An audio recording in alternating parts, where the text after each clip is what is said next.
అది చేయట్లేదు. ఓకే, అది ఉంటే చాలా బాగుండేది, చాలా స్పీడ్గా అయిపోయేది, త్వరగా అర్థమయ్యేటువంటిది కూడా. సరే, సోదరులు నాకు ఇచ్చినటువంటి అంశం ఏంటంటే చెబుతాను, రాసుకునే వాళ్ళు రాసుకోవచ్చు, గుర్తుంచుకోండి. ఒకటి, మారిన సమాజంలో మారని క్రైస్తవులు మార్చగల దేవుడు. ఇది టైటిల్ పేరు. ఒకటేంటి? మారిన సమాజంలో మారని క్రైస్తవులు మార్చగల దేవుడు. ఇది అంశం పేరు.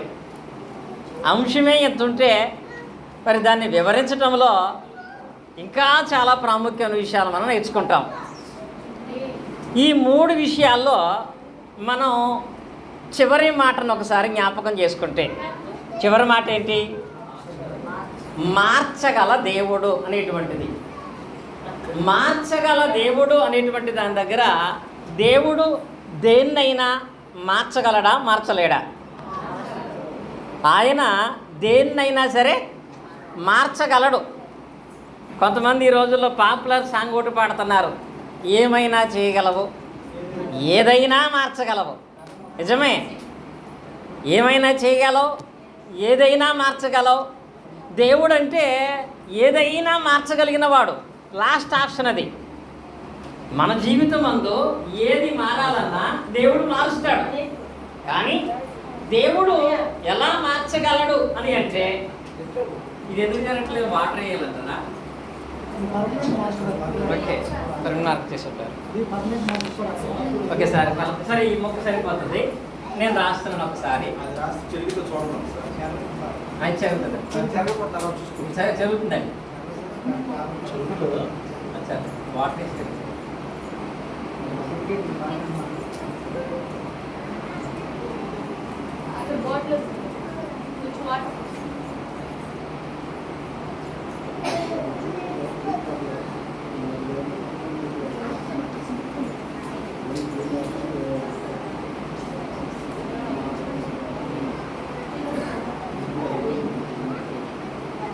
ఇది పాఠం యొక్క పేరు.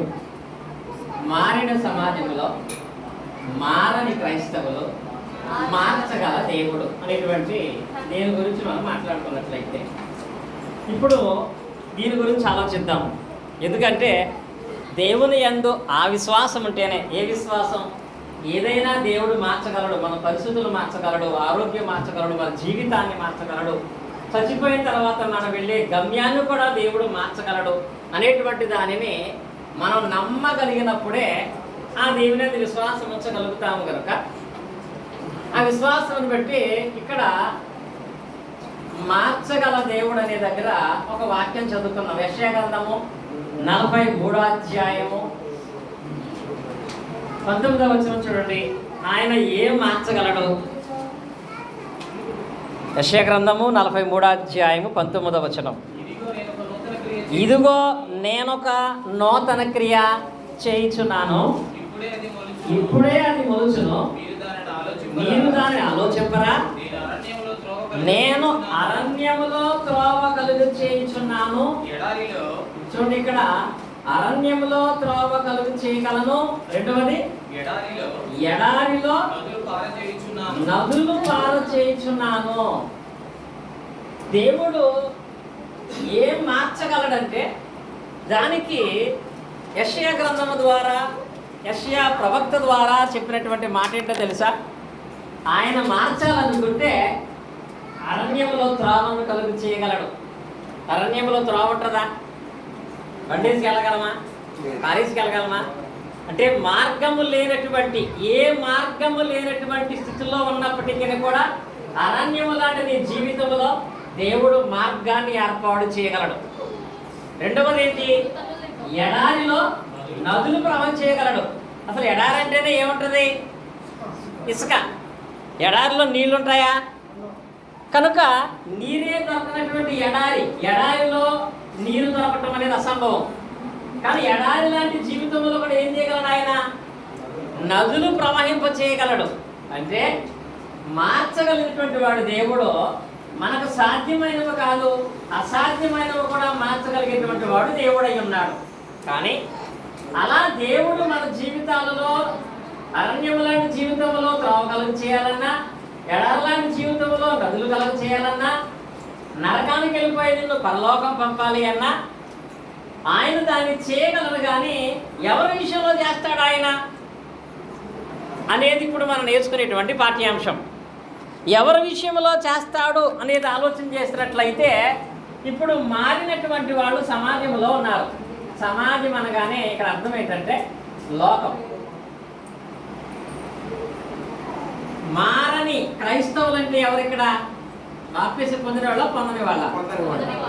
బాప్తీసం పొందినటువంటి వాళ్ళు. అంటే ఇప్పుడు మారిన సమాజంలో అంటే లోకం క్రమక్రమంగా మారుతుంది. కాలాన్ని బట్టి లోకం ఎంత మారుతున్నా కాలాన్ని బట్టి ఎవరు మారట్లేదు? క్రైస్తవులు, లోకస్తులు కాదు, బాప్తీసం పొందినటువంటి వాళ్ళే మారట్లేదు అంటారు ఇక్కడ. కాలానుగుణంగా సమాజం మారుతుంది. ఈ సమాజంలో మనం కూడా ఉన్నాం. సమాజంలో ఏం మారింది, మనం ఏం మార్చుకున్నాం, మనం ఏమి నేర్చుకున్నాం అనేది ఆలోచన చేసినట్లయితే ఒకసారి పదం పెట్టారు కనుక మారిన సమాజం అంటే మనం ఏం మార్చుకున్నాం. ఇప్పుడు ఒకప్పుడు మనకు ఐడెంటిటీ కార్డు ఏంటంటే ఓటు కార్డు, ఆ తర్వాత రేషన్ కార్డు, ఇప్పుడు ఏమొచ్చింది ఆధార్ కార్డు. ఇప్పటి వరకు నాకు ఆధార్ కార్డు లేదని వాళ్ళు చేయొద్దండి. లేను ఎవరున్నారా? ఆడుకునే పిల్లలకు కూడా ఆధార్ కార్డు ఉంటుంది. మరి డానియల్ గారు ఊరికి డిశ్చార్జ్ అయ్యేలో పేరు రాసుకోవాలి, 1 ఇయర్ లోపు ఆధార్ కార్డు తెచ్చుకోవాలి. అంటే మారింది. ఒకప్పుడు ఓటు ఉంటే చాలు, అది ఎప్పుడు ఇచ్చేవాళ్ళు? 18 సంవత్సరాల వయసు వచ్చాక. ఇప్పుడు ఏముండే? ఆధార్ కార్డు కావాలి. కాబట్టి ఇప్పుడు కాలాన్ని బట్టి మనం మారింది తెచ్చుకున్నామా లేదా? లేదు, నేను ఓటు కార్డు ఉంది కాబట్టి ఓటు కార్డే ఉంచేసుకుంటాను, నాకు రేషన్ కార్డు అవసరం లేదు, ఆధార్ కార్డు అవసరం లేదు అనుకుంటే అసలు నువ్వు బతుకున్నావనే గుర్తింపే ఉండదు. ఉంటుందా? కాబట్టి కాలాన్ని బట్టి సమాజం మార్చుకుంటూ వస్తుంది. కాలాన్ని బట్టే మరలా సమాజం నేర్చుకునేవి కొన్ని ఉన్నాయి. నేర్చుకునేవి అంటే తెలుసా? ఒకప్పుడు వంట చేయాలంటే పొయ్యి వాడేవాళ్ళు, ఇప్పుడు గ్యాస్ వాడుతున్నారు. అవునా కదా? ఇప్పుడు ఏదైనా విషయం చెప్పాలంటే ఉత్తరాలు రాసేవాళ్ళు, ఇప్పుడు ఫోన్లు వాడుతున్నారు. ఇంకా చెప్పాలంటే ఇటు ఒక్కప్పుడు డబ్బులు వాడేవాళ్ళు, ఇప్పుడు ఫోన్పే స్కాన్ వాడుతున్నారు. మారదా లేదా? మా నాయనమ్మ ఫస్ట్ గ్యాస్ పొయ్యి కొన్నప్పుడు ఏమందంటే, మీ తాత నన్ను చంపేద్దాం అనుకుంటున్నాడు అంత. యాన్ గ్యాస్ పొయ్యి కొంటే ఏమో తెలుసా? గ్యాస్ లీక్ అయిపోయి పేలిపోయి చచ్చిపోతాను నేను అంత.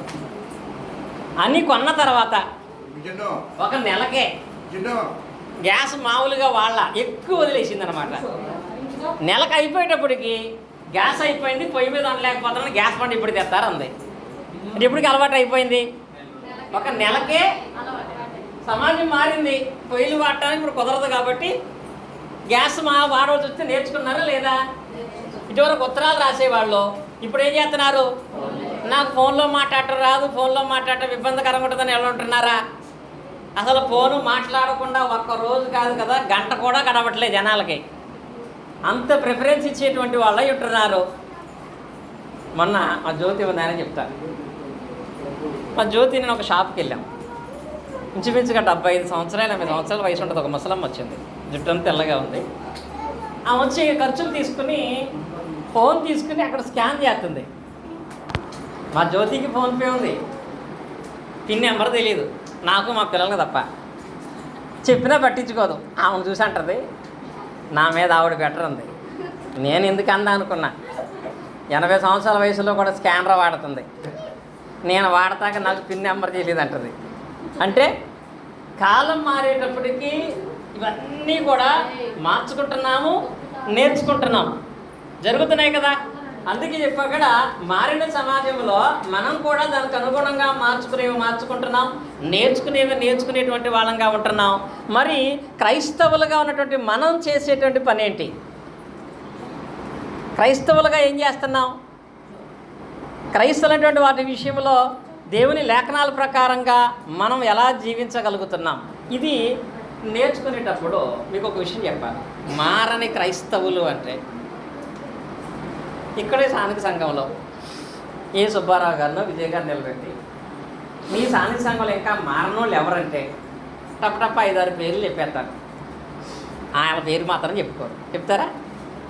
కాబట్టి ఇప్పుడు మారని క్రైస్తవులు అనగానే మీరు చుట్టూ చూడొద్దు. ఆ మారని క్రైస్తవుడు వాడు కదా వీళ్ళ కదా కాదండి. ఆ మారని క్రైస్తవుడు నేనేమో అని పరిశీలించుకుంటేనే ప్రయోజనకరంగా ఉంటుంది. ఆ మారని క్రైస్తవుగా నేనున్నానేమో అని ఆలోచించుకుంటేనే ప్రయోజనకరం ఉంటుంది. కాబట్టి విమర్శించడానికి ఇది కాదు, విమర్శ చేసుకోవటానికి మాత్రమే అనే దాన్ని గ్రహించాలి.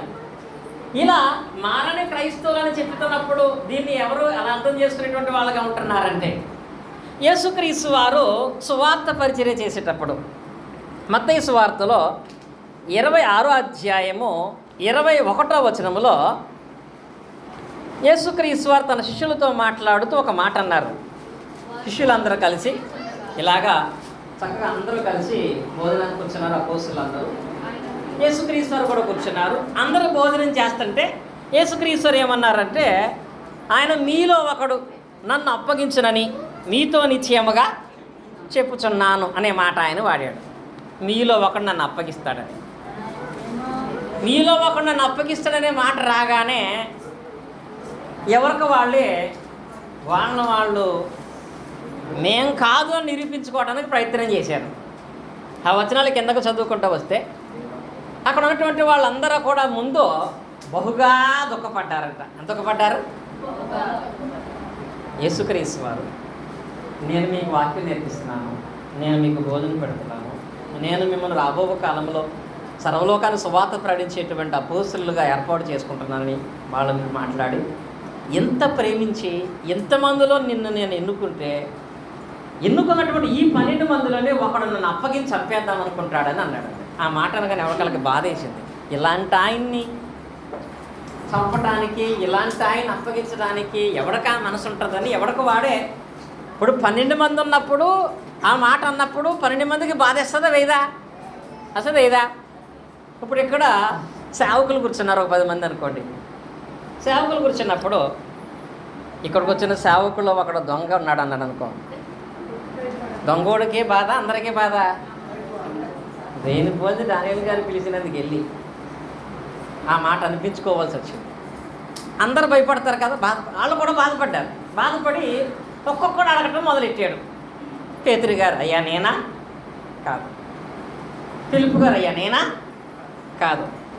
ఇలా ఒక్కొక్కడు అడగటం మొదలుపెట్టిన తర్వాత ఇంకా ఫైనల్గా ఒకడు ఉండిపోయాడు. ఎవరు? ఇస్కరియోతు యోధ ఉండిపోయాడు. వాడు కూడా చూడండి, ఆ వాక్య భాగంలో మనం చూసినట్లయితే 25వ వచనంలో ఆయనను అప్పగించిన యోధ బోధకుడా నేనా ఆయన్ని అడగగా ఏమన్నాడండి అక్కడ? ఇప్పుడు ఇక్కడ మారని క్రైస్తవులు ఎవరు అని అంటే, సరే ఎవరో ఉన్నారని అనుకుంటే ఇది మనకు వర్తించదు. నేనా అనే ప్రశ్న మనకు రావాలి. నేనే అని అనిపిస్తే మార్చుకోవాలి. కానీ ఇక్కడ ఏం జరిగిందంటే, ఇస్కరియోతు యోధ నేనా అని అడిగాడు. యేసుక్రీస్తు వారు కూడా సూటిగా చెప్పాడు. ఏమని? నువ్వు అన్నట్టే.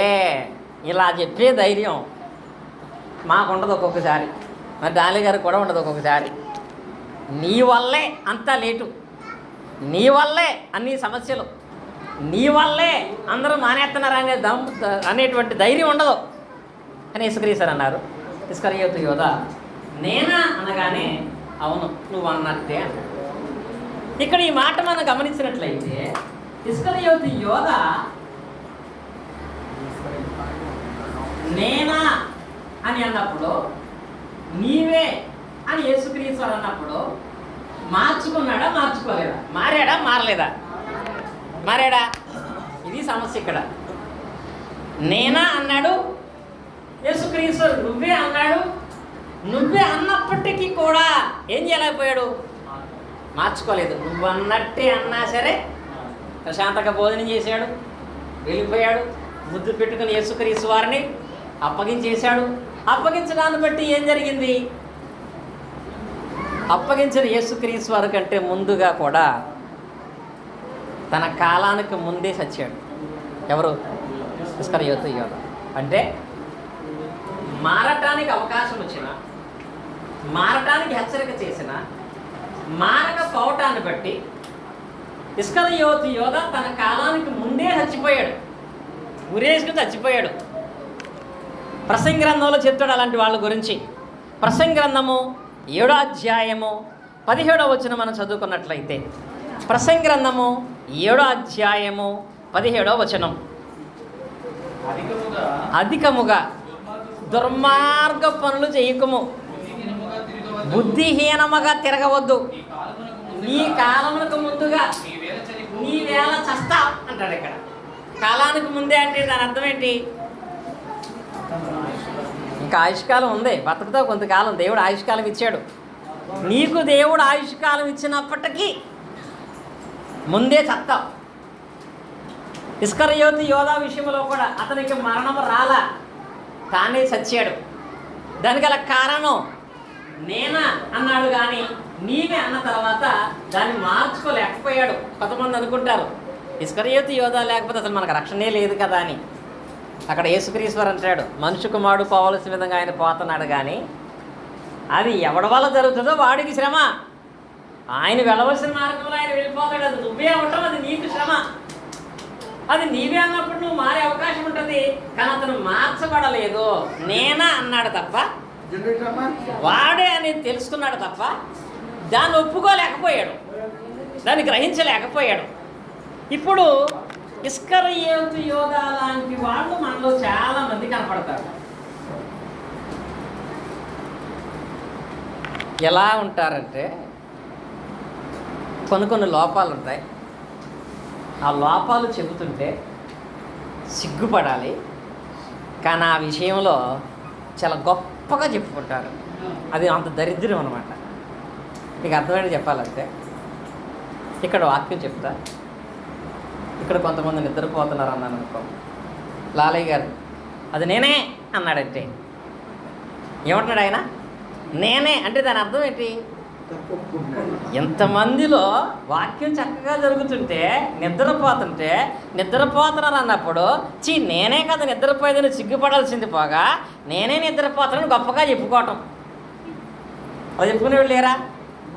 ఆలస్యంగా అవుతున్నారు. ఇంకా మేమేనండి గొప్పది, పరిచర్యలు సహకరించట్లేదు, మేమేనండి అది గొప్ప. సిగ్గుపడాల్సిన పరిస్థితి అది. నేనే, ఆ లోపం నాలోనే ఉంది, నేను బాప్తిసం పొందాను కానీ ఇంకా నేను మారలేదంటే నేనే అనే విషయంలో సిగ్గుపడాలి తప్ప దాన్ని గొప్పగా చేసుకునే ప్రయత్నం ఎప్పుడూ చేయకూడదు. అలా గొప్పగా భావించి ఇంకా నువ్వు అలాగే ఉండిపోయావనుకో, ఇస్కరియోతు యోధాలాగా ఇలా దుర్మార్గంగా బ్రతికి బుద్ధిహీనంగా బతికితే కొంచెం మాటలు ఇబ్బంది కలుగుతాయి. నా మాటలు కాదు, ఏమన్నాడు అక్కడ? దుర్మార్గంగా బతికి బుద్ధిహీనంగా బతికితే నీ కాలానికి ముందే చస్తావు. సరే, కాలానికి ముందే చచ్చి నువ్వు బాగానే ఉంటావంటే అలా చచ్చిన ఎవడు పరలోకం వెళ్ళడు, వెళతాడా? కనుక ఆ స్థితి నీకు రాకుండా ఉండాలి అంటే మారని క్రైస్తవులు అనేటువంటి దీని దగ్గర ఒకవేళ నేనా అనే దాన్ని ఆలోచించండి. అలా ఆలోచించినప్పుడు మనం ఏం చేసేటువంటి వాళ్ళై ఉండాలి అంటే, ఇప్పుడు ఇక్కడ మిమ్మల్ని ఒక ప్రశ్న అడుగుతాను. ఆ ప్రశ్న ఏంటంటే, దేవుని వాక్య భాగమందు మనం సిద్ధపడితే దేవుడు స్థిరపరుస్తాడా, లేక మనం స్థిరపడితే దేవుడు సిద్ధపరుస్తాడా?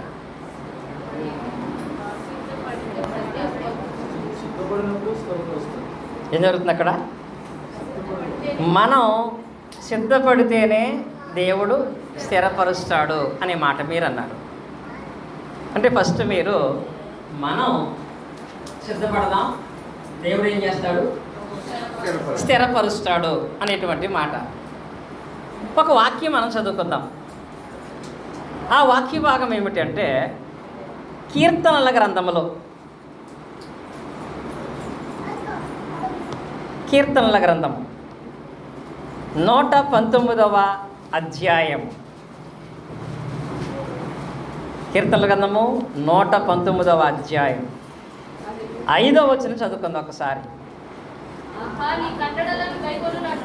ఆహా నీ కట్టడలను గైకొనున్నట్లు నా ప్రవర్తన స్థిరపడి యుండిన ఎంత మేలు అనే పదం ఉంది ఇక్కడ.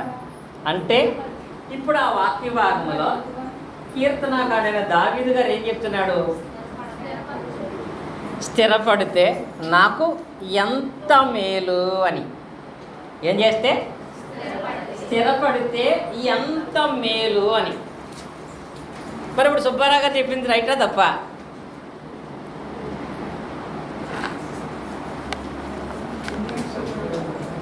ఆయన బెదిరిస్తారేమో అప్పుడప్పుడు.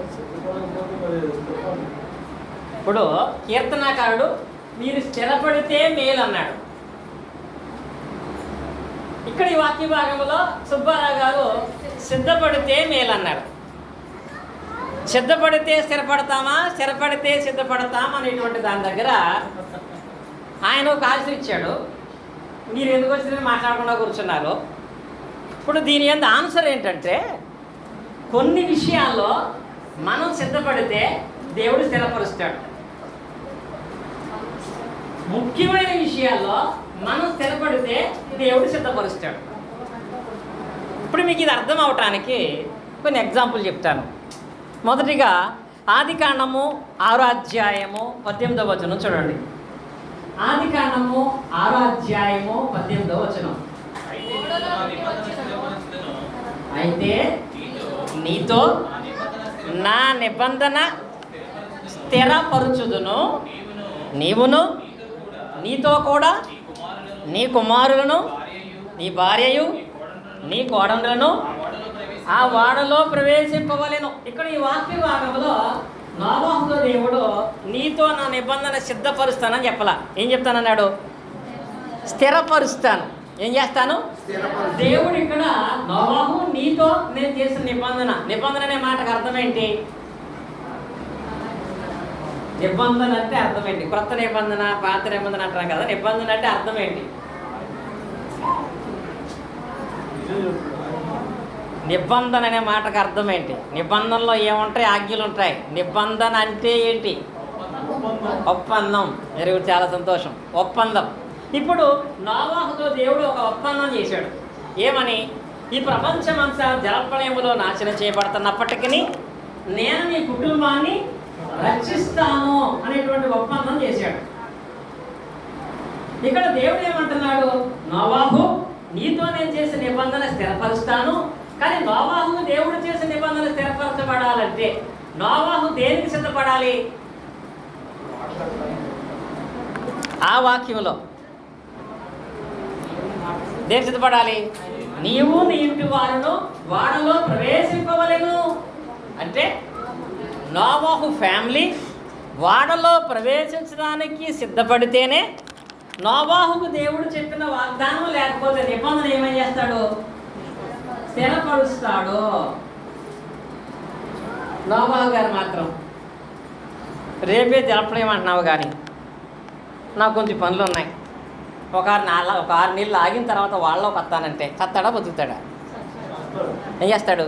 అంటే దేవుడు నోవహు విషయంలో ఆయన నిబంధన స్థిరపరచాలంటే నోవహు కుటుంబం ఎందులో సిద్ధపడాలి? వాడలోనికి వెళ్ళటానికి సిద్ధపడాలి. లోపలికి వెళ్ళడానికి వీళ్ళు సిద్ధపడకపోతే ఆ నిబంధన వాళ్ళ విషయంలో స్థిరపరచబడదా?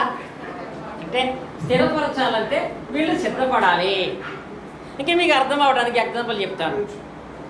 ఆదికాండంలో మరొక వ్యక్తిని మనం చూద్దాం. 18వ అధ్యాయము 7వ వచనం. ఆదికాండం 18వ అధ్యాయం 7వ వచనం. మరియు అబ్రహాము పశువుల మందకు పరిగెత్తి మంచి లేక దూడను ఒక పనివానికి ఇచ్చి వాడు దానిని త్వరగా సిద్ధపరిచెను. ఈ సందర్భం అందరికీ తెలుసు. ఆదికాండం 18వ అధ్యాయంలో అబ్రహాముకు దొరికినటువంటి గొప్ప ఆశీర్వాదం ఏంటి? ఆదికాండం 18వ అధ్యాయం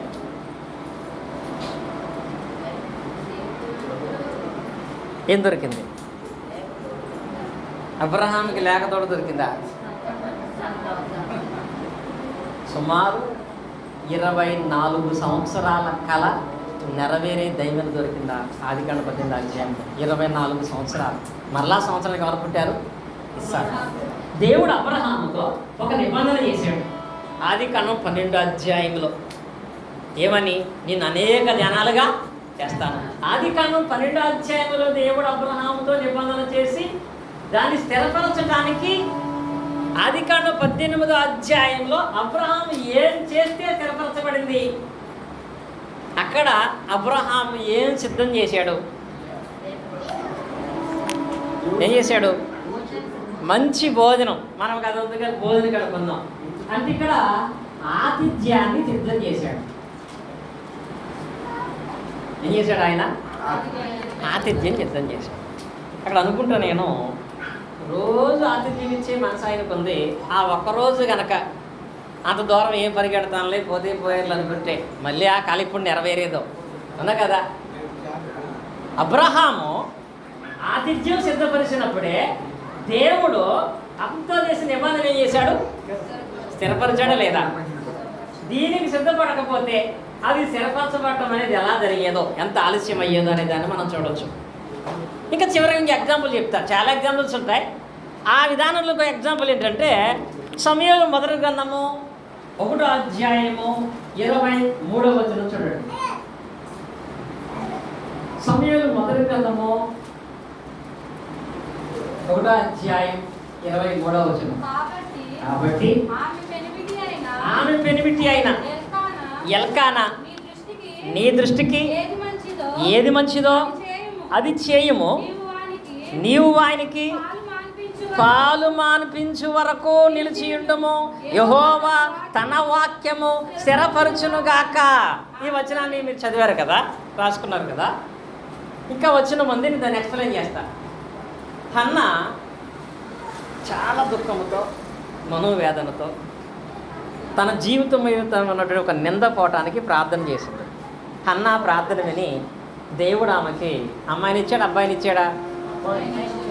పేరేంటి? అన్నా కుమారుడు పేరేంటి? సుబ్బారావు పుట్టారు. అన్నా కుమారుడు పేరేంటి?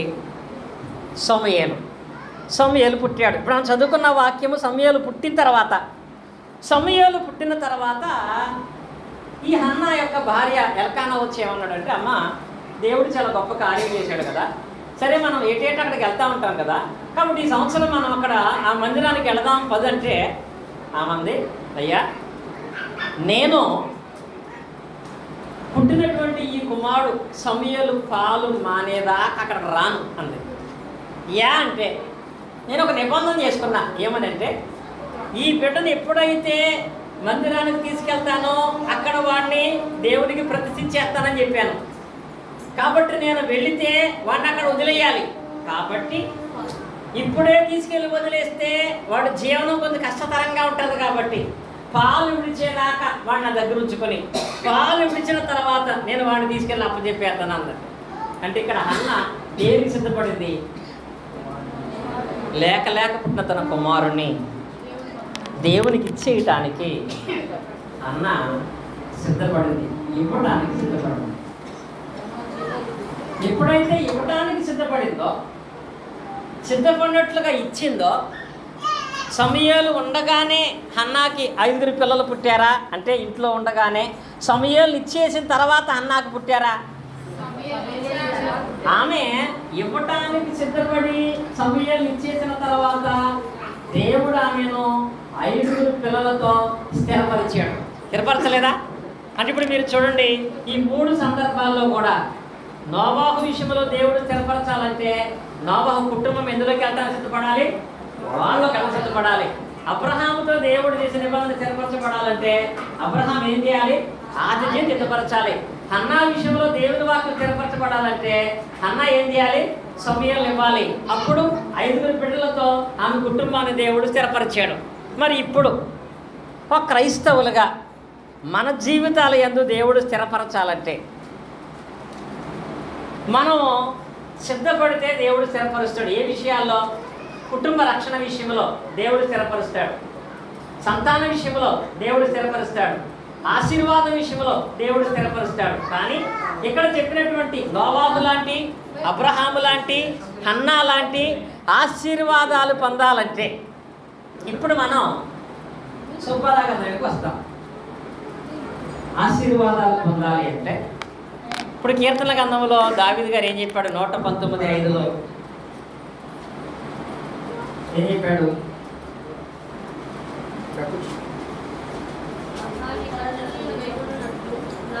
ఆహా, నీ ఆజ్ఞలను గైకొనినట్లు నా ప్రవర్తన స్థిరపడి ఉండిన ఎడల ఎంత మేలు అన్నాడు. ఇక్కడ ఈ వాక్య భాగాన్ని అర్థం చేసుకోండి. ఫస్ట్ 119వ కీర్తనలో మొదటి వచనంలో, అంటే మొదటి పదం ఏంటి? ఆహా అనే పదం వాడాడు. చాలా అద్భుతమైన పదం ఉంటుంది. ఆహా అంటే, ఆహా అని ఇప్పుడు అంటామండి. మరి ఏదైనా ఒక కార్యక్రమం బాగా జరిగితే ఆహా ఏం జరిగింది, భోజనం బాగుంటే ఆహా ఏం బాగుంది బిర్యానీ, బట్టలు బాగుంటే ఆహా ఏం బాగున్నాయి. మనకి ఎంతవరకు జరిగిన కార్యక్రమం, పెట్టిన భోజనాలు, వేసుకున్న బట్టలే ఆహా. వాక్యం ఓహో ఎప్పుడైపోతావు, అంతేనా? కానీ దావీదు గారికి ఏమన్నాడు తెలుసా? వాక్యం విషయంలో ఆహా అంటే అసలు వాక్యం మాట్లాడుతుంటే, వాక్యాల గురించి ఆలోచిస్తుంటే ఆయనకు అనిపిస్తుందంట అసలు బిర్యానీ తిన్నవాడు కాదు, డబ్బులు సంపాదించుకున్నాడు కాదు, ఉద్యోగాలు తెచ్చుకున్నవాడు కాదు, అసలు దేవుని ఆజ్ఞలు గైకొని ప్రవర్తన స్థిరపరచుకున్న వాడికి ఎంత మేలో అన్నాడు ఆయన. అంటే ఆశ్చర్యకరమైన అద్భుతమైనటువంటి పని ఏంటో తెలుసా? ఒక వ్యక్తి దేవుని వాక్యమును గైకుంటూ, చూడండి ఇక్కడ ఆ కట్టడలను గైకున్నట్లు ఏం స్థిరపరచబడాలంట? ఏమవ్వాలి? ప్రవర్తన స్థిరపడితే చాలు. ముందు నీ ప్రవర్తన స్థిరపడితే దేవుడు నిన్ను స్థిరపరుస్తాడు. ఇక్కడ చెప్తున్నాడు కదా, దేవుని ఆజ్ఞలు కైకున్నట్లు నీ ప్రవర్తన స్థిరపడాలి. ఏ విషయంలో? దేవుని వాక్యం విషయంలో మీ ప్రవర్తన స్థిరపడాలి. వాక్యం విషయంలో తప్ప అన్ని విషయంలో స్థిరపడతలేదా? స్థిరపడే ప్రయత్నం చేస్తున్నాను కూడా. ఎప్పటికైనా స్టాండర్డ్ ఉద్యోగంలో స్థిరపడాలి, స్టాండర్డ్గా మంచి ఇంట్లో స్థిరపడాలి, స్టాండర్డ్గా మంచి కుటుంబంతో స్థిరపడాలి అని అన్నిట్లోనూ స్థిరపడే ప్రయత్నం మానవుడు చేస్తున్నాడు తప్ప వాక్యం విషయంలో స్థిరపడలేదు. కానీ ఎవడు వాక్యంలో స్థిరపడతాడో వాడి విషయంలోనే ఎంతో మేలు జరుగుతుంది. ఇప్పుడు మీరు చెప్పండి, దేవుని యొక్క ఆజ్ఞలు గైకొనే విషయంలో నీ ప్రవర్తన స్థిరపడుతుందా, స్థిరపడిందా? మారిన క్రైస్తవులుగానే ఉన్నామా, మారని క్రైస్తవులుగానే ఉన్నామా? ఏం చెప్పారు తెలుసా? మీరు వేసుకునే బట్టలు కాదు, మీరు పాడే పాటలు కాదు, దేవుని వాక్య ప్రకారంగా మీరు ప్రవర్తించే ప్రవర్తన చెప్పేది. నువ్వు స్థిరపడ్డావా, స్థిరపడలేదా? స్టాండర్డా, టెంపరీయా? ఎక్కడ? దేవునిలో నువ్వు స్టాండర్డ్గా ఉన్నావా, టెంపరీగా ఉన్నావా? నువ్వు స్టాండర్డ్ అయితేనే మేలు, టెంపరీ అయితే మేలే ఉండదు. స్టాండర్డ్ అవటానికి ఎక్కడ? వాక్య విషయంలో, దేవుని విషయంలో, ఆరాధన విషయంలో స్టాండర్డ్ అవటానికి ఎన్ని సంవత్సరాలు పడుతుంది మన వాళ్ళకి? ఇప్పుడు ఉదాహరణకి 5 సంవత్సరాల పిల్లోడిని స్కూల్లో వేస్తే, ఇప్పుడు మా సుజాతుంది మీ అబ్బాయిని స్కూల్లో వేసినప్పుడు ఫస్ట్ ఎన్ని రోజులు వెళ్ళటానికి ఏడ్చాడు? 10 రోజులు ఏడ్చుంటాడు. అంటే ఒక 5 సంవత్సరాల పిల్లోడు స్కూల్లో స్టాండర్డ్ అవ్వడానికి 10 రోజులు పడుతుంది. ఎన్ని సంవత్సరాల పిల్లోడికి? 5 సంవత్సరాల పిల్లోడికి స్కూల్లో స్టాండర్డ్ 10 రోజులు పడుతుంది. కొత్త ప్లేసు, కొత్త పిల్లలు, కొత్త సహవాసం, అందులో పట్టడానికి 10 రోజులు పడుతుంది. 5 సంవత్సరాల పిల్లోడే 10 రోజులు స్టాండర్డ్ అయిపోతున్నాడు. మరి మన బతికేంటి? బాప్తిసం పొంది ఎన్ని సంవత్సరాలు అయి ఉంటుంది? బాప్తిసం పొంది ఇన్ని సంవత్సరాలు అవుతున్నా సరే మనం స్థిరపడలేకపోతున్నాం. ప్రార్థన విషయంలో స్థిరం లేదు, బైబిల్ క్లాసులో స్థిరం లేదు, ఆరాధన విషయంలో స్థిరం లేదు. మరి స్థిరం లేనప్పుడు దేవుడు మేలేం చేస్తాడు? మనమే అంటున్నాం, మా అబ్బాయి 10 రోజుల తర్వాత ఏడుతూ మానేశాడు. మరి నేను బాప్తిసం పొంది 20 రోజులు అయింది, 20 సంవత్సరాలు అయింది, నేను ఏడుతానే ఉన్నా అన్నట్టే కదా. అక్కడ ఏడుతానన్నట్టే. నేను ఇంకా స్థిరపడలేదు. స్థిరపడకపోతే వచ్చే ప్రాబ్లం ఏంటి? ఏదైనా మార్చగలిగిన దేవుడు నీ జీవితంలో ఏం చేయడు చెప్పాడు. అక్కడ ఆయన ఆజ్ఞలు గైకుంటూ నీ ప్రవర్తన స్థిరపడితేనే, ప్రవర్తన స్టాండర్డ్ అయితేనే దేవుడు మన జీవితంలో ఏదైనా స్థిరపరచగలుగుతాడు. అలా మన ప్రవర్తన విషయంలో మనం మారిన వాళ్ళుగా ఉన్నామా, మారని వాళ్ళుగా ఉన్నామా అనడానికి అనేకమైన ఉదాహరణలు ఉంటాయి. ఇంకా ఉన్న 15 నిమిషాల్లో 2 విషయాలు చెప్తాను నేను. వాటిలో మన ప్రవర్తనను బట్టి మనం మారిన వాళ్ళమా, మారని వాళ్ళమా, దేవుడు మన జీవితాన్ని స్థిరపరుస్తాడా, స్థిరపరచడా అనేది మనకు అర్థమవుతాయి. అలాంటి వాటిలో చాలా ప్రాముఖ్యమైనది ఏంటంటే, ఒకటి, దేవుడు మన జీవితాన్ని మార్చాలంటే సమయము అనే దాని విషయంలో మనం ఏమవ్వాలి? స్థిరపడాలి. ఎక్కడ? డ్యూటీలో కాదు, పని దగ్గర కాదు, ఆయన ఆజ్ఞలు గైకునే విషయంలో, అంటే దేవుని వాక్య ప్రకారంగా జీవించే విషయంలో టైం అనే దగ్గర మనం స్థిరపడ్డామా లేదా? స్థిరపడ్డామా? ఒకసారి మీ అయ్యగారు కాదు కానీ ఎవరైనా పిల్లోని పెట్టుకుని ఆల్రెడీ 6 నెలల్లో మనం ఉన్నాం, సరే 7వ నెలలో మనం ఉన్నాం, ఇంకా 5 నెలలు ఉంది. కొన్ని ఒకవేళ మీకు గుర్తుంటే అయిపోయిన 7 నెలల గురించి ఆలోచించండి. అయిపోయినటువంటి 7 నెలల్లో మీరు కేవలం కనీసం ఆదివారం ఆరాధనకు వచ్చిన టైం అనేది స్టాండర్డ్గా ఉంటుందా? ఉంటుందా? దేవుని వాక్యం ఏం చెప్పిందో తెలుసా? ప్రసంగి గ్రంథం 5వ అధ్యాయం 1వ వచనంలో, నీవు నీ దేవుని మందిరంలో పోయినప్పుడు ఏం చేసుకోవాలి? నీ ప్రవర్తన పోయిన తర్వాత కాదు. ఇప్పుడు ఆ వాక్యములో దేవుని మందిరంలో పోయినప్పుడా, పోయిన తర్వాత ఉంటుందా? పోవున్నప్పుడు అంటే వెళ్ళేటప్పుడే, వెళ్ళిన తర్వాత? వెళ్ళేటప్పుడే. నీవు దేవుని మందిరానికి వెళ్ళేటప్పుడే నీ ప్రవర్తన జాగ్రత్తగా చూసుకో. ఏ టైంకి వెళ్తున్నావు, ఏ సమయానికి వెళ్తున్నావు, దేవుని వాక్య ప్రకారమైన సమయాన్ని దేవునికి ఎప్పటికైనా ఇవ్వగలుగుతున్నావు, ఇంకా ఇవ్వలేకపోతున్నావా? ఆ విషయంలో దేవుడు ఖచ్చితంగా లెక్క అడుగుతాడు, అడగడా?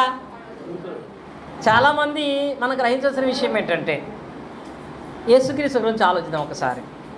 లూకాసు వార్తలో 21వ అధ్యాయము 38వ వచనంలో యేసుక్రీస్తు కాలంలో జరిగిన ఒక సంఘటన బైబిల్ ఉన్న వాళ్ళందరూ చూడండి. అందులోంచి ఒక ప్రశ్న అడుగుతా. లూకాసు వార్త 21:28. ప్రజలందరూ ఆయన మాట వినుటకు దేవాలయమునకు ఆయన యొద్దకు పెందల కాడ వచ్చుచుండిరంట. పెందల కాడకే ముందా ఆకరణ? పెందల కాడ అంటే ప్రారంభానికి ముందా, ప్రారంభం మధ్యలోనా, ప్రారంభం తర్వాత? ఇక్కడ యేసుక్రీస్తు వారు సువార్త పరిచయం చేసేటప్పుడు ప్రజలందరూ కూడా ఆయన దగ్గరికి ఎలా అవుతున్నారట? పెందల కాడనే. అంటే వీళ్ళు మనకంటే బెటరే కదా. ఇక్కడ చాలామంది ప్రజల గురించి ఆలోచిస్తారు. ఆ వచనాన్ని మీరు చదివితే, ప్రజలందరూ పెందల కాడనే ఆయన దగ్గరకు వస్తున్నారంటే ఆయన ఎప్పుడు వచ్చుంటాడు? అది అర్థమైందా మీకు? ప్రజలందరూ పెందల కాడ ఆయన దగ్గరకు వస్తున్నారంటే ఆయన ఎప్పుడు ఇచ్చుంటాడు? అప్పుడు మరి 7 దినాల్లో ఇది అందరికీ చెప్పినా కదా, అందరూ సరి చేసుకునేది కదా. కొంతమంది సేవకులే సమయానికి రారు. అంటే వీళ్ళ ప్రవర్తన దేవుడు అడగడా? వీళ్ళ ప్రవర్తన దేవుడు చూసుకోమనడా? వీళ్ళ ప్రవర్తన స్థిరపరచబడని అక్కర్లేదా? అక్కర్లేదా? ఒక ఆయన ఏమన్నాడంటే, ఆరాధన 10 గంటలకి అయినా సరే నేను వచ్చేదాకా ఆరాధన స్టార్ట్ చేయకూడదన్నాడట. ఇది అంత దుర్మార్గం. ఏం చేయకూడదు అంటే ఆరాధన సేవకుడిదా? ఆరాధన విశ్వాసులు మాత్రమేనా? ఎవరిది? అది దేవుని కార్యం. దేవుని కార్యం అనుకున్నప్పుడు ఆ సమయానుకూలంగా అది ప్రారంభించబడాలి. నేను వచ్చేదాకా ప్రారంభించొద్దు అన్నాడంటే అసలు నాకే నిగ్రహం లేదు, నేనే స్థిరపడలేదు. నేను స్థిరపడిన తర్వాత వచ్చిన తర్వాత మీరు రెడీ చేయటం అనేది లేఖనానుసారమా? యేసుక్రీస్తు వారే అనుకున్న సమయాన్ని కంటే ముందేళ్ళు కూర్చున్నాడు ఆయన. మనం ఎంత? మన జీవితం ఎంత?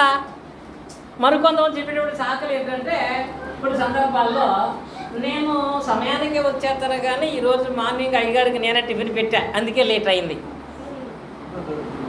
దీన్ని దేవుడు యాక్సెప్ట్ చేస్తాడా? ఈ కారణాలు దేవుని దగ్గర పనికొస్తాయా? అయ్యగారు టిఫిన్ పెట్టాను, మధ్యాహ్నం భోజనం నేనే రెడీ చేస్తున్నాను. కాబట్టి ఇలాంటి కారణాలు చెప్పుకుంటే ఈ విషయాలను బట్టి ఏమవుతున్నామంటే మన ప్రవర్తన స్టాండర్డ్ అవ్వలేదు.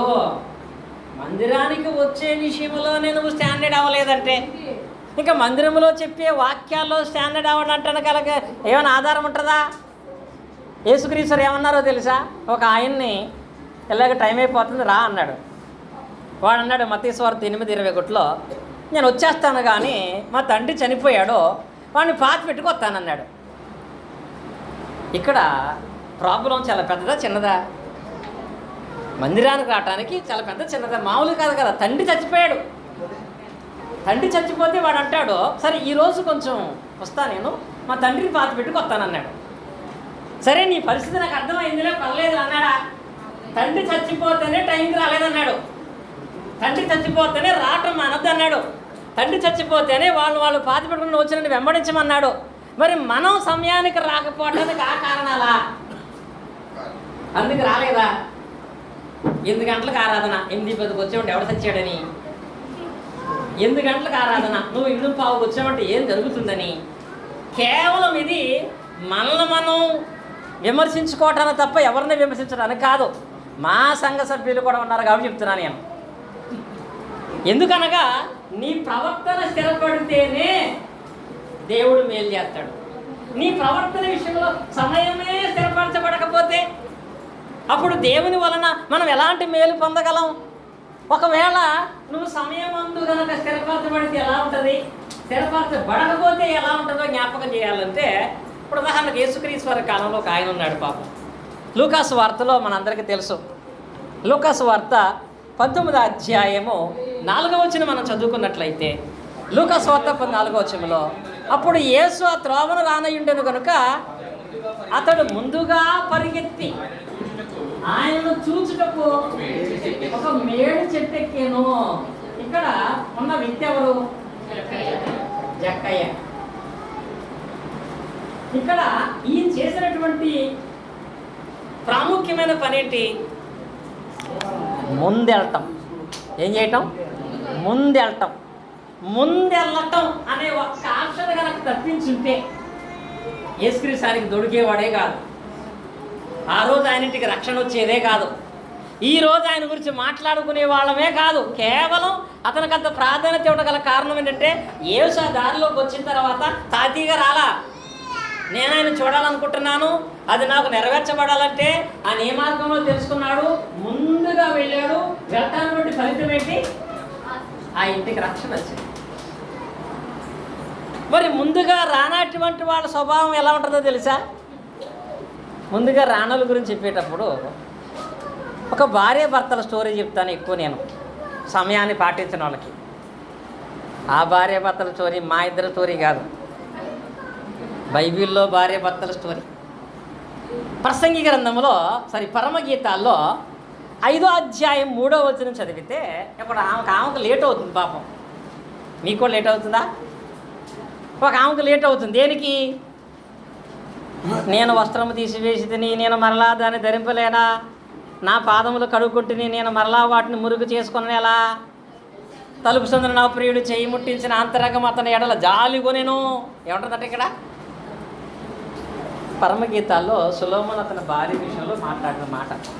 అక్కడ కూడా సమయాన్నే చూద్దాం, భార్య భర్తలు కాదు. భర్త వచ్చాడు, తలుపు కొడుతున్నాడు.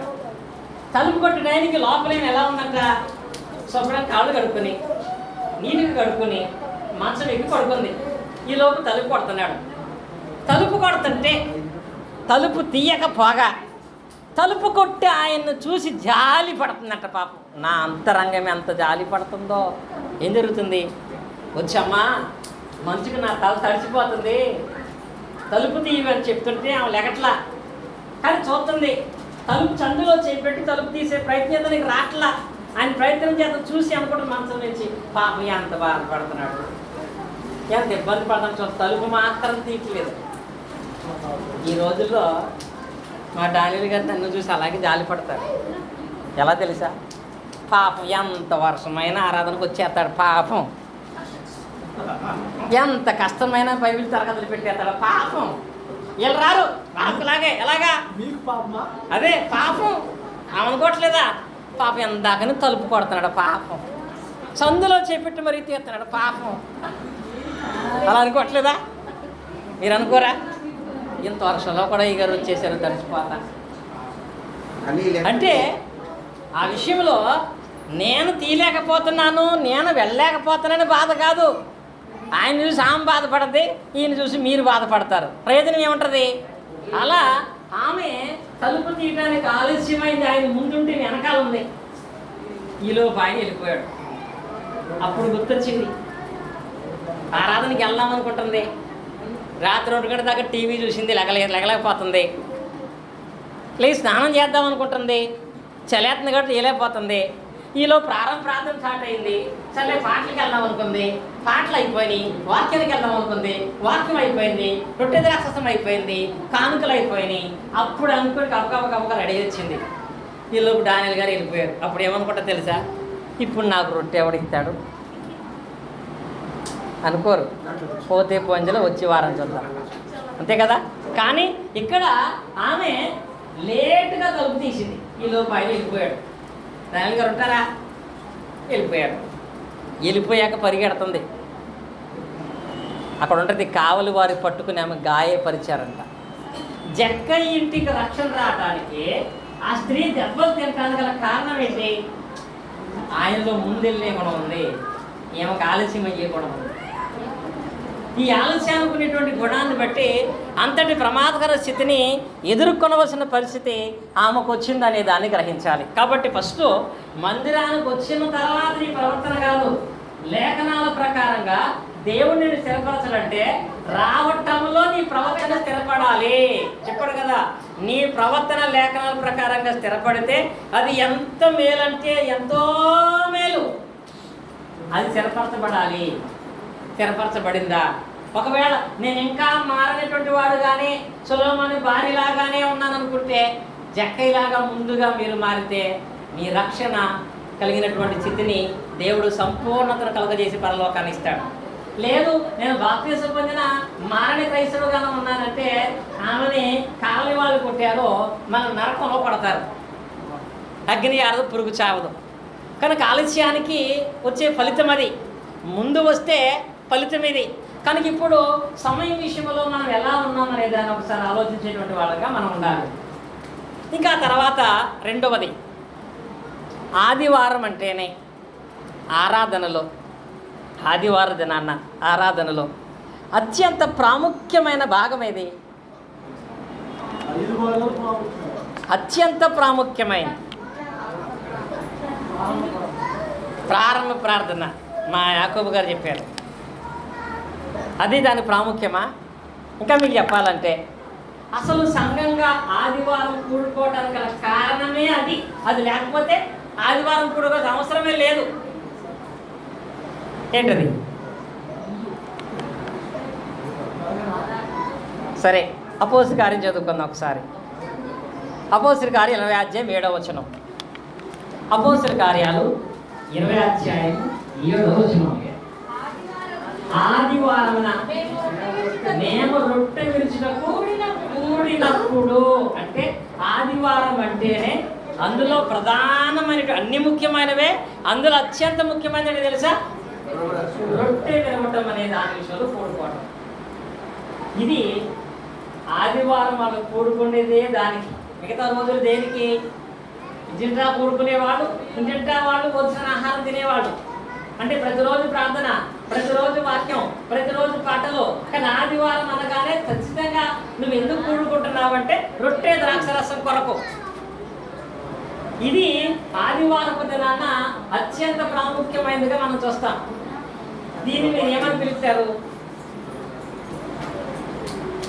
దాన్ని మీరు ఏమని పిలుస్తారు? ఆ సుబ్బారావు గారు ఇప్పుడు మనం ప్రారంభించుకుందామని దాన్ని ఏమని పిలుస్తాడు?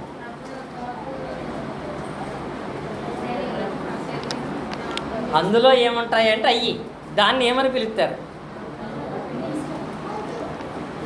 ఏమని పిలుస్తారు? కొన్ని పేర్లు ఉన్నాయి. బల్లారాధన.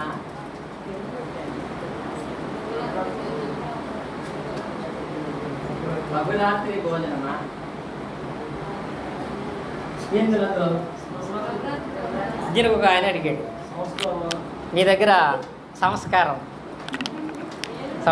అంటే నమస్కారం పెట్టాలి అడిగి, అసలు బైబిల్లో లేని పదం. కాబట్టి బల్లారాధన అంటారు కొంతమంది. ఈరోజు మాకు బల్లారాధన ఉంది. బల్లారాధన ఇది పట్టుకెళ్ళి ఇంటికి వెళ్ళి ఆరాధన చేసుకో. బల్ల అంటే ఏంటి? ఇది దీని ఆరాధన. బల్లారాధన అంటే ఏంటి? బలను ఆరాధించడానికి వెళ్తున్నాం. బల్లారాధన అంటే మనం చేసేది బల్లారాధన కాదు కదా. కాబట్టి ఇలాంటి బల్ల ఇంట్లో పెట్టేసుకోవచ్చు. కాబట్టి బల్లారాధన అనే పదం తప్పు. సరే, మనం ప్రభురాత్రి భోజనం అని వాడుతూ ఉంటాం. యేసుక్రీస్తు వారు రాత్రి సమయంలో ఆ భోజనం ఆచార క్రమాన్ని వాళ్ళకి నేర్పించాడు. యేసుక్రీశ్వరు రాత్రి సమయంలో ఆచార క్రమాన్ని నేర్పించాడు. రాత్రి సమయంలో ఆ భోజనాన్ని వాళ్ళకి తినిపించాడు. ప్రభురాత్రి భోజనం అంటే ఒక ఆయన ఉన్నాడు, రాత్రి పెట్టాలగా మధ్యాహ్నం ఎందుకు పెడుతున్నారు? మరి దీనికి పరిశుద్ధ గ్రంథం అందు పెట్టబడినటువంటి పేరేంటి? దీనిని అపోస్తలుడైన పౌలు గారు మాత్రం ఒక పేరుతో పిలిచాడు. కొరింథీయులకు రాసినటువంటి మొదటి పత్రిక 10వ అధ్యాయము 21వ వచనం. మీరు ప్రభు పాత్రలోనిది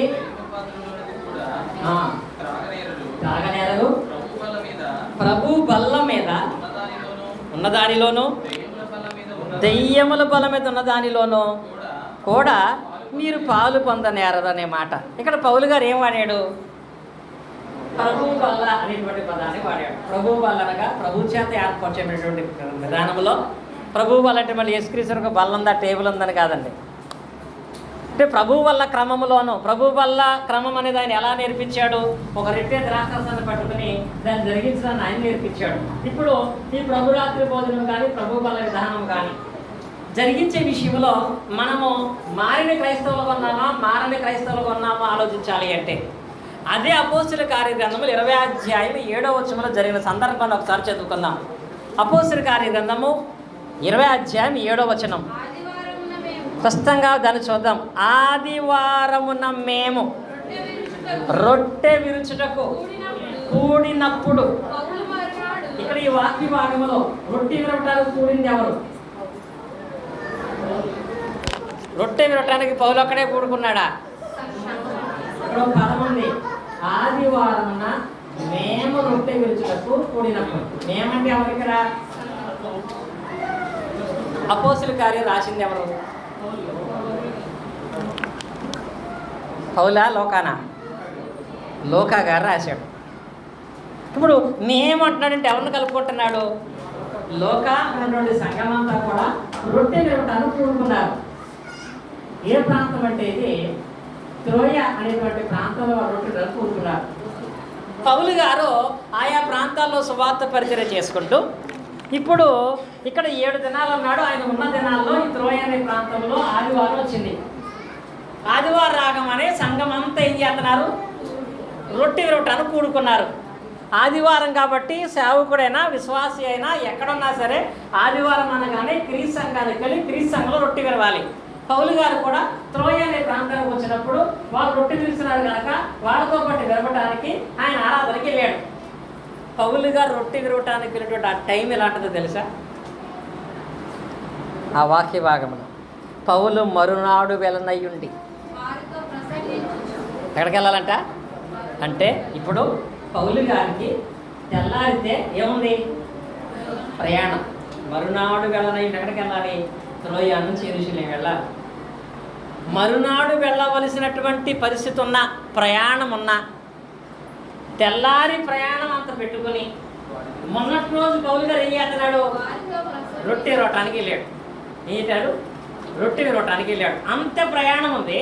అంత ప్రయాణం ఉన్నా సరే ఏది మానలేదు? రొట్టె విరవటం మానలేదు. రొట్టె విరవటానికి వెళ్ళి వాళ్ళతో ఎప్పటి వరకు మాట్లాడుతున్నాడంట? అర్ధరాత్రి దాకా మాట్లాడుతున్నాడు. అవలా అక్కడ అర్ధరాత్రి దాకా వాక్యం చెబుతానే ఉన్నాడు వాళ్ళతో.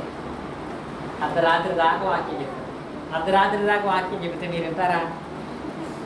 ఇంకొక అరగంట చెప్పు చూడండి అంటారు. వెనకాల పాత్రలు కూడా చల్లారిపోతున్నాయి అంటారు. అర్ధరాత్రి దాకా వాక్యం చెప్పాడు. దేనికి వెళ్ళాడు? రొట్టె రొట్టెని. అంత ప్రయాణం ఉంది కాబట్టి ఏమనాలి? బాబు నాకు చాలా దూర ప్రయాణం వెళ్ళాలి, నా వరకు రొట్టె ఇచ్చేది వెళ్ళిపోతాను, నాకు ద్రాక్ష ఇస్తే వెళ్ళిపోతాను. కొంతమంది సంఘ సభ్యులు సార్ గబగబ ముందు వచ్చేసి ఏంటి నేను దూరంగా వెళ్తున్నాను ప్రార్థన చేయండి రొట్టె తీసుకెళ్ళిపోతాను అంటారు. తీసుకెళ్ళిపోతారట. అది ఎంత దేవుని దృష్టిలో ఎంత అపరాధమో తెలుసా? పౌలు గారికి అంత ప్రయాణం ఉంటే రొట్టె విరవటానికి కూడుకున్న సమయంలో మధ్యరాత్రి వాళ్ళతో మాట్లాడుతూనే ఉన్నాడు. వాళ్ళు చక్కగా సరే ఇప్పుడు మాట్లాడుతుంటే పోనీ వాళ్ళు కూడుకుంది ఇలాంటి ప్లేసులో కాదు, 3వ అంతస్తులో కూడుకున్నారు. దీపాలు కూడా పెట్టారంట. అలా దీపాలు పెట్టి 3వ అంతస్తులో ఉంటే ఆ 3వ అంతస్తులో చెప్పాలంటే ఇక్కడ పక్కనే మీ ఎవరినైనా బాధపడతారు, మా శిరీష్ గారు అంటే ఒక ఆయన ఉన్నాడు. కిటికీలో కూర్చున్నాడు. పగలంతా డ్యూటీ చేసాడు. ఈయన మొదలెట్టాడు. సుధాకర్ గారిలాగా 20 నిమిషాలు మొదలట్లా చెప్తున్నాడు. చెబుతుంటే అతను ఏమని చేశాడు తెలుసా? గాఢ నిద్రపోయాడంట. ఎలా పోయాడు? మధ్యరాత్రి దాకా వాక్యం చెప్తే కిటికీలో కూర్చొని గాఢ నిద్ర. అంటే చెప్పాలని కొంతమంది కొన్ని విషయాలు అర్థమవుతాయి. చాలాసార్లు ఎదురే నిలిచింది నాకు. నేను మైకులో వాక్యం చెప్పేదానికి వెనకాల గొర్రెట్టి ఓడి బాగా సౌండ్ వస్తూ ఉంటుంది. అలా నేను రానేమనుకోని చెప్తున్నా. అంత గాఢ నిద్రపోయి అతను నిద్ర భారం వల్ల కిటికీలో నుంచి కింద పడిపోయాడు. ఎక్కడి నుంచి? 3వ అంతస్తు నుంచి. కింద పడిపోగానే ప్రజలందరూ అయ్యి పడిపోయాడు కానీ సంఘం అంతా పౌలు గారు గబగబా 3 అంతల కింద దిగెళ్ళి చూస్తే చచ్చిపోయాడు. చచ్చిపోయాడు కూడా. సరే పౌలు గారు అక్కడ ఉన్నాడు కనుక అతని మీద సాష్టాంగపడి ఇతను ఏం చనిపోలేదు, మీరేం కంగారు పడమని చెప్పని కూర్చోబెట్టి మళ్ళీ పౌలు గారు పైకి వచ్చేసాడు. పైకి వచ్చి అప్పుడు రొట్టె ఇచ్చాడు. అప్పుడు టైం ఎంత? అర్ధరాత్రి. ఇప్పుడు అర్ధరాత్రి వరకు మాట్లాడాడు. అర్ధరాత్రి టైంలో పడిపోయాడు. వీడిని తీసుకుని పైకి వచ్చి ఎంత టైం అవుతుంది? నన్ను స్టూడెంట్ ఒక ప్రశ్న అడిగారు, ఏమండి అర్ధరాత్రి దాకా మాట్లాడాడంటే 12 అయి ఉంటుంది, మరి కింద పడిపోయిన లేపి 5 1 గంట అయిపోయి ఉంటుంది, మరి పౌలు గారు 1 గంటకు రొట్టె విరిచాడంటే సోమవారం విడిచినట్టు కదా అని అడిగారు. అవును కదా? అప్పుడు నేనేం చెప్పానంటే పరిశుద్ధ గ్రంథం యొక్క కాలమానం, గ్రంథం యొక్క క్యాలెండర్ వేరు. బైబిల్ ప్రకారంగా ఒక రోజు ఎప్పుడు తెలుసా? మనకు అర్ధరాత్రి దాకా ఒక రోజు. బైబిల్ ప్రకారంగా సూర్యోదయం మొదలు సూర్యోదయం వరకు ఒక రోజు. కనుక ఇప్పుడు తెల్లారి 6 గంటల దాకా వాళ్ళకి ఆదివారమే. కాబట్టి పౌలు గారు ఎప్పుడు రొట్టె విరిచినా అది క్రమమే. ఇక్కడ మీరు చదివినట్లయితే పౌలు గారు పైకి వచ్చి రొట్టె విరిచి వెళ్ళిపోయాడా ఇంకా మాట్లాడా? ఆ వాక్యం చూడండి. అతడు మరలా పైకి వచ్చి రొట్టె విరిచి పుచ్చుకొని తెల్లవారు వరకు విస్తారంగా మాట్లాడాడట. ఏం సంఘం ఉండదు, మామూలు సంఘం కాదు కదా. రొట్టె ఇచ్చిన తర్వాత తెల్లవారు వరకు మాట్లాడుతూనే ఉన్నాడట. వాళ్ళు వింటానే ఉన్నారట. ఇక్కడ గొప్ప విషయం ఏంటో తెలుసా? 3వ అంతస్తు నుంచి కింద పడిపోయి చావు బతుకుల్లోకి వెళ్ళి చచ్చిపోయి బతుకులో ఏం చేశాడో తెలుసా? ఆడు కూడా చక్కడ కూర్చున్నాడంట. ఎక్కడ? మీరైతే ఏం చేస్తారు? మీ వాళ్ళు అయితే ఏం చేస్తారు? ఇప్పుడు సుబ్బారావు గారు మా చెల్లిని తీసుకుని పిల్లని తీసుకుని వస్తున్నాడు, విజయవాడ నుంచి వస్తున్నాడు. ఈలోపు చక్కగా ఇక్కడ మన టర్నింగ్ తిరగగానే జారి పడిపోయారు. మా చెల్లికి మోకాలు చెప్పు మొత్తం దెబ్బ తగిలేసి రక్తం వచ్చేస్తుంది. సుబ్బారావు గారు ఆదంటాడు, ఏమంటాడు? నీకు మోకాలు దెబ్బ తగిలిందిగా కూర్చో, లోపలికి వెళ్ళిపో, నేను వెళ్తాను ఆరాధనకి అంటాడు. అని అండా అదే మనకు తగిలితే అయ్యగారు వస్తుంటే మోకాలు పగిలిపోయింది తెలుసా? అది వచ్చేసి వాడిని మీరెందుకు రాలేదు హాస్పిటల్కి అంటారు. వీడు సచ్చి బతికి వచ్చేసాడు ఆరాధనకి. ఎందుకో తెలుసా? వాడికి తెలుసు దాని విలువ. ఎవరికి? ఆదివారం అంటే ప్రభు భోజనములు పాల్గొనడం అంటే ప్రభు పనులు పాల్గొనడం ఎంత ముఖ్యమో తెలుసు కనుక వాడు కూడా వచ్చి పాల్గొని తెల్లవారు వరకు వాడు వాక్యం వింటానన్నాడట. ఎంత ప్రాధాన్యత! అంత విశ్వాసం అనుకుంటుందా? తెల్లవారులు విని విశ్వాసం ఉంటుందా? మధ్యరాత్రి వాడు పడిపోయాడు, ఒక అరగంటకే మనం పడిపోతాం. ఒక సేవకుడికే అంత ఆసక్తి అయితే, ఒక సేవకుడే దాని విషయంలో అంత ప్రాధాన్యత కలిగి ఉంటే, సంఘ సభ్యులుగా మనం దాని విషయంలో ఎంత క్రమాన్ని పాటించేటువంటి వాళ్ళగా మనం ఉంటున్నాం. దాని విషయంలో మన నియమాలు అనేటువంటివి ఎలా ఉంచగలిగేటువంటి వాళ్ళగా ఉంటున్నాం. ఒకవేళ ఇక్కడ కనుక మనం ఆలస్యమైన చూస్తే చూడండి, పౌలు గారు తెల్లారి వెళ్ళి కూడా తెల్లవారు మాట్లాడుతూ ఉన్నాడు. తద్వారా ఫలితం ఏంటో తెలుసు పౌలుకి. ఆరాధన విషయంలో ఆలస్యం చేయకుండా పౌలు గారు పాల్గొన్న దాన్ని బట్టి తర్వాత పౌలు గారి జీవితంలో జరిగిన సంఘటనలు మీరు జ్ఞాపకం చేసుకుంటే అపోస్తలుల కార్యాలు 27వ అధ్యాయంలో కానీ అపోస్తలుల కార్యాలు 28వ అధ్యాయంలో కానీ మనం అక్కడ జ్ఞాపకం చేసుకున్నట్లయితే 27వ అధ్యాయంలో పౌలు గారు సువార్త ప్రయాణం చేస్తూ ఉండగా 44 చూడండి. కడమ వారిలో కొందరు పలకల మీదనో కొందరు వాడ చెక్కల మీదనో పోవాలని ఆజ్ఞాపించబడెను, అలాగ అందరూ తప్పించుకున్నారంట. ఇక్కడ ఆరాధన విషయంలో పౌలు గారు తీసుకున్నటువంటి శ్రద్ధ, ఆయన పాటించిన సమయాన్ని బట్టి ఆ తర్వాత యెరూషలేములో ఆరాధన చేశాడు. కానీ అతనుకున్న ఆలోచన బట్టి మీరు చూస్తే సముద్రంలో పడవ పగిలిపోతే ఒక రాత్రి పగలో కూడా సముద్రంలో చెక్క పట్టుకొని ప్రయాణం చేస్తానే ఉన్నాడు. కానీ పౌలు గారికి హాని జరిగిందా? ఎందుకని చెప్పాడు కదా, వాక్యం విషయంలో నీ ప్రవర్తన స్థిరపడితే నేను చేసే మేలు ఊహించలేను. ఒక రాత్రి పగలు పౌలు గారు ప్రయాణం చేసిన అతనికి ఏ హాని కలగలేదు. అపోస్తలుల గారు ఏం దాచాడు మళ్ళీ ఆ పడవలు చెక్కలు పట్టుకుని రాత్రి పగలు ఆ సముద్రంలో అలా ఈత కొడతానే ఉన్నారు వాళ్ళు. నిజంగా సముద్రంలో 24 గంటలు ఉండగలరా? ఒకడు అలాగే దూకేసాడు, పడేసాడు. 24 నిమిషాలు కూడా లేడు. ఏమైంది? చేప వచ్చి మింగేసింది. ఎవరిని? యోనాని ఒక మత్స్యం వచ్చి మింగేసింది. పౌలు గారు 24 గంటలు సముద్రంలో ఉంటే ఏ హాని కలగలేదు.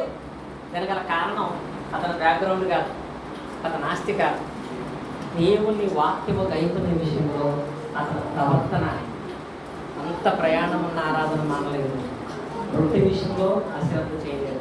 అలా చేశాడు కాబట్టి ఒక 24 గంటలు సముద్రంలో ఏ హాని కలగలేదు. ఇంకోటి ఏంటో తెలిసారు, ఇందులో వాళ్ళందరూ అక్కడ చెక్కలు కొట్టుకుని దీవుకి వచ్చారు. ఒక దీవుకి వచ్చిన తర్వాత 24 గంటలు నీళ్ళు అందరూ వణికిపోతున్నారు. ఆ దీవులో ఉన్న వాళ్ళని గబగబా పైకి లాగి కూర్చోబెట్టి చలి కొనిపోతున్నారని మంట వేసారు. పౌలు గారికి వచ్చేప మంట కాసుకొని ఇంకా చలి ఎక్కువ ఉందని ఈయన వెళ్ళాడు లోపలికి, పొలంలోకి వెళ్ళి పొలం దగ్గరికి వచ్చి ఆ పొలంలో ఆ మంటలో ఇలా వేసాడు. ఇంకా ఏం జరిగింది తెలుసా? ఒక పాము వచ్చి అధికారి చేశాడు, విషసర్పం. కానీ ఆయనకి ఏం జరగలేదు, ఏ హాని. విషసర్పాలు కరిచినా ఏ హాని కలగలేదు, సముద్రంలో పడి కొట్టుకుపోతున్నా ఏ హాని కలగలేదు. దానికి గల కారణం అతని జన్మ నక్షత్రం కాదు, అతని యొక్క రాశి ఫలాలు కాదు, కేవలము దేవుని వాక్యం మీద అతని ప్రవర్తన స్థిరపడటాన్ని బట్టి, ఆ ప్రవర్తన స్థిరపడటాన్ని బట్టి ఎంత ఉన్నతమైనటువంటి అద్భుతమైనటువంటి మేలు పొందగలిగి ఉన్నాడు. అదే ఆలస్యం అయితే, అనగా రొట్టె ద్రాక్షలో ఆలస్యం కాదండి, అలక్ష్యం చేయటం. దాన్ని అలక్ష్యం చేస్తే ఏం చేస్తాం మనం?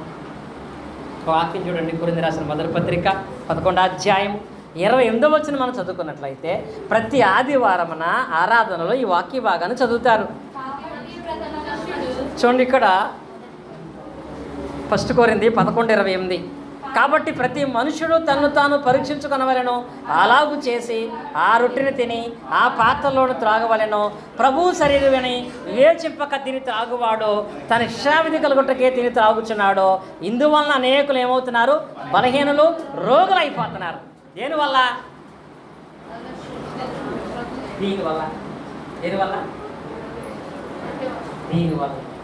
దీనివల్ల ఎందుకు అయిపోతున్నారు రోగులు? ప్రవర్తన సరిగా లేకుండా తీసుకుంటున్నారు, సమయానికి రాకుండా తీసుకుంటున్నారు, పరిపూర్ణ క్రైస్తవుడుగా మారకుండా తీసుకుంటున్నారు. ప్రభు శరీరం అని వివేచింపక, ఆలోచన లేకుండా బుద్ధిహీనులుగా ఏదో ఒక చాక్లెట్ తిన్నట్టుగా, ఒక బిస్కెట్ తిన్నట్టుగా రొట్టె తీసుకుని తింటున్నారు. ఆ కారణాన్ని బట్టే చాలామంది రోగులు అయిపోతున్నారు, కొంతమంది చచ్చిపోతున్నారు. కారణం తీసుకోక కాదు, తీసుకున్న వారిలో కూడా మారని క్రైస్తవుడుగా తీసుకుంటున్నారు. ఏమవుతున్నారు? మారని క్రైస్తవుడుగా తీసుకోవటాన్ని బట్టే అనేక మంది బలహీనులు, రోగులు అయిపోతున్నారు. కొంతమంది ఏమవుతున్నారంట? నిద్రిస్తున్నారు కూడా. కాబట్టి మీరు ఆలోచన చేయండి. మనం ఇప్పటికైనా మారని క్రైస్తవులుగా ఉన్నామా, మారిన క్రైస్తవులుగా ఉన్నామా? ఒకటి నీ సమయం, రెండు రొట్టె ద్రాక్షరస విషయంలో నీ ప్రవర్తన అనేది ఆధారపడి ఉంటుంది. ఇవే చెప్పక తీసుకోకూడదు ఎప్పుడు కూడా. రొట్టె ద్రాక్షరసం తీసుకునేటప్పుడు కేవలము క్రీస్తు మరణ సమాధి పునరుద్ధానాలే జ్ఞాపకం రావాలి. ఆ పునరుద్ధానం వచ్చిన రక్షణ మాత్రమే జ్ఞాపకం రావాలి. ఆ పునరుద్ధానాన్ని ప్రచురించడానికి నేను తీసుకుంటున్నాను అనేది జ్ఞాపకం రావాలి తప్ప ఆ టైంలో నీ మనసులో ఏమి ఉండకూడదు. కొంతమంది మరీ దౌర్భాగ్యం, ఫోన్ మాట్లాడతారు, రొట్టె తీసుకుంటాడు. ఎంత అవమానకరం అండి. ద్రాక్షరసం కొంచెం తాగి కొంచెం పిల్లోడికి ఇస్తాడు, ఎంత అవమానకరం. అందుకే జబ్బులు వస్తున్నాయి, అందుకే చస్తున్నారు. రొట్టె ద్రాక్షరసం అనే దాన్ని పలహారముగానో చులకనగానో తీసుకోకూడదు. నీ ప్రవర్తన చెప్పాలంటే, మాట చెప్పాలంటే ఒళ్ళు దగ్గర పెట్టుకుని తీసుకోవాలి. రొట్టె ద్రాక్షరసం తీసుకోవాలి, ఒళ్ళు దగ్గర పెట్టుకుని రొట్టె ద్రాక్ష తీసుకునేటప్పుడు ఆ క్రమాన్ని నీ ప్రవర్తన సరిచేసుకుంటూ దాన్ని తీసుకుంటే నీకు మేలు. అలాగూ కాక మరి ఏ కారణం చేత మనం తీసుకున్నా బలహీనులు రోగులైపోయే పరిస్థితి ఉంటుంది. ఇప్పుడు చెప్పండి, మనం నిజంగా ఎన్నాడు మన ఆరాధన క్రమాలు జరిగించేటప్పుడు మారిన క్రైస్తవులుగానే చేసుకుంటామా? దేవుడు ఎందుకు ఈ తరగతి ద్వారా మాట్లాడుతున్నాడంటే, నువ్వు ఇంకా మారకపోతే మారాలని. యోధాలాగా నువ్వే అంటే నీకేంటిలే అన్న మాట్లాడుకుంటామో, నువ్వే అంటే నేనే మారతాను అనుకుంటామో మన ఇష్టం. మారావా, ఆహా నీ జీవితం ఎలా ఉంటుందో చూస్తాం. మారలేదా, ఓహో ఇలా అయిపోయాడేంటి అనిపిస్తుంది పరిస్థితి. ఆహానా ఓహోనా నీ నిర్ణయాన్ని బట్టి ఉంటుంది. కనుక నీవైతే కాలాన్ని బట్టి సమాజంలో అన్ని విషయాల్లో మారిపోయావు, మరి క్రైస్తవుడిగా ఎందుకు మారలేకపోతున్నావు? నువ్వు మారితే దేన్నైనా దేవుడు దేవుడి మాట మన దేవుడు ఫలించాను కాక. ఆమె ఇటు అవకాశం ఇచ్చిన సోదరు దానిల్ గారికి, అధ్యక్షులైనటువంటి లాజర్ గారికి, చేరవచ్చిన మీ అందరికీ కూడా హృదయపూర్వక